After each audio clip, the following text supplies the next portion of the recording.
Hey guys, I'm here tonight to share with you my thoughts over The Host, the movie. And I just got finished watching the movie with my fiance Jake, and I'm here and ready to chat. I'm going to try and keep it kind of concise because I feel like I could talk for quite a while.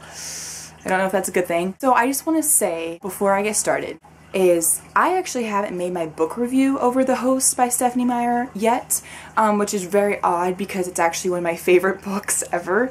So that is coming. Before I go into this movie review, just know this is one of my favorite books ever. I read it when it came out.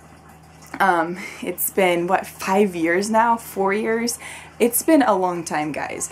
And I've always dreamed of it becoming a movie, and it's finally here. I almost don't even know how to begin. I guess I'll start with some of the things that were good. I mean, I think that the actors did well in the setting, and I think it was good. Some of the futuristic stuff looked really cool, like the cars and like the helicopter, and like the, the soul looked really neat. And I can understand why a few things were taken out and shortened.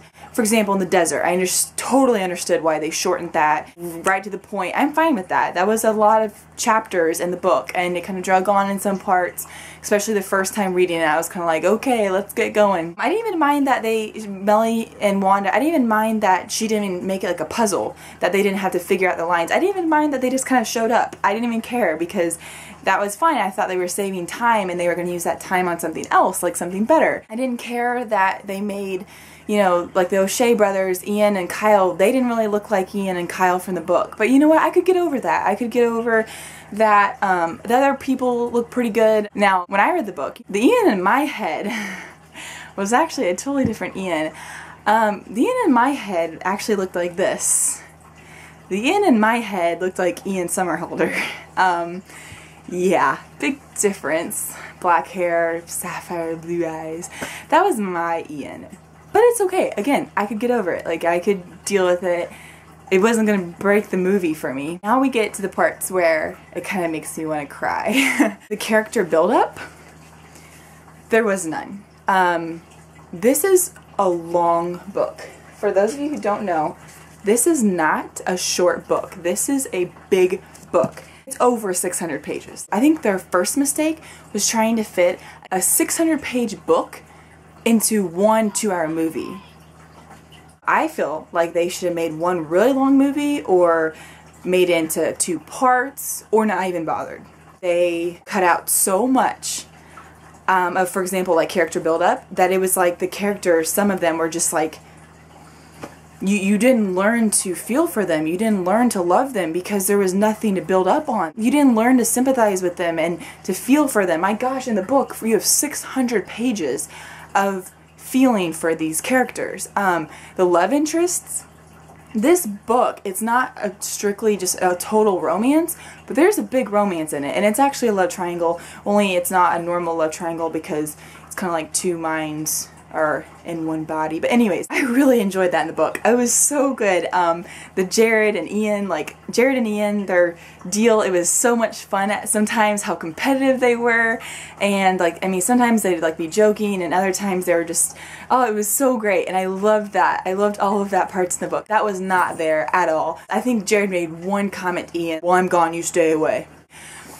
There's no character build up, there was no like love interest build up. Like, it just happened. Ian looked at her while they're working.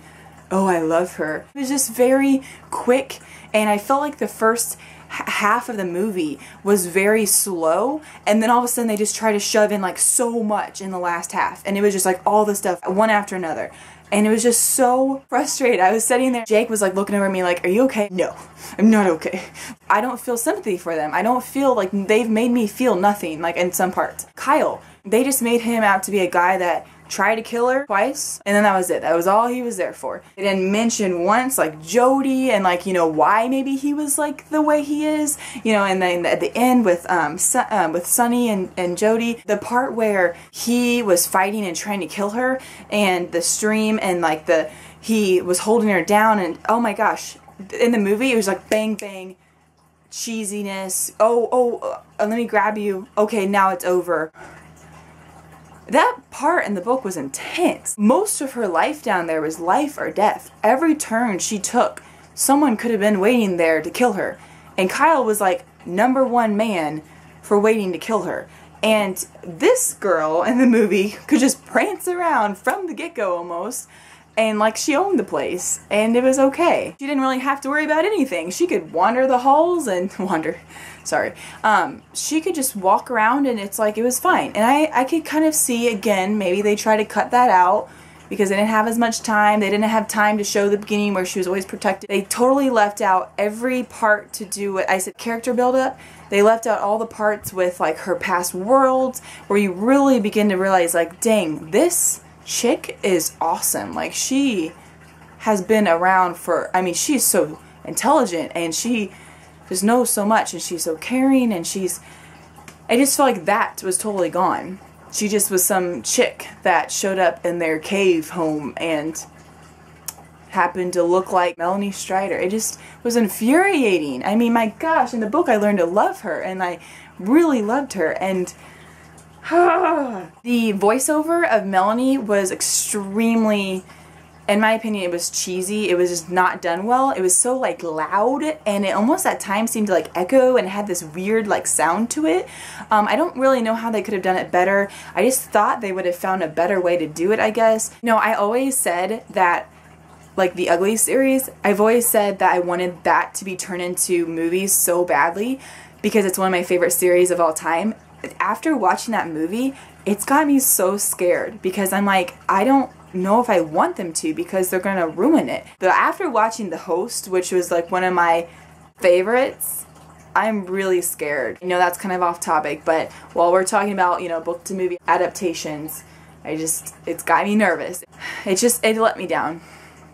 That's it. So, summed up, you know, the ending was nice. It was like hopeful, and you know, it showed them meeting the other humans and how those humans had once also like thought that they were alone until they met 3 other groups, and it kind of gives you like some hope. The ending was nice. I'm sorry if this was not the review you were hoping for. Trust me, this wasn't the review I was hoping for either.